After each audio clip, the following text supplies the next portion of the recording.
Don't download Fathom Enterprise Analytics Suite app before watching this. Before you download Fathom Enterprise Analytics Suite, here's what most teams miss. It's more than just a simple analytics dashboard. Enterprise Fathom provides privacy-focused reporting, multi-site tracking, and automated insights, but many businesses fail by mismanaging setup. Step 1. Connect all your websites and digital properties. Fathom Enterprise allows multi-site tracking in one dashboard. Most people get this wrong by missing key domains or misconfiguring tracking scripts, which skews results. Step 2. Configure goals and events. You can track conversions, clicks, and engagement metrics. The surprising truth is, without proper setup, you get generic reports that offer little actionable insight. Step 3.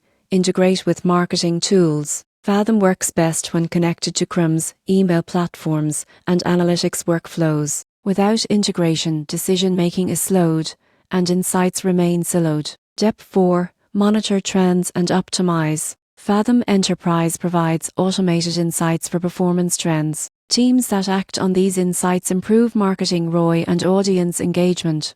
The upside: properly used, Fathom Enterprise can increase actionable insight clarity by up to 40%, reduce privacy compliance risks, and centralize analytics across all digital channels. So should you download it? Yes, but only if your team can manage setup, integrate with other tools, and monitor insights actively. For small websites or single campaigns, standard Fathom plans may be sufficient. Subscribe for practical guidance to avoid costly analytics mistakes.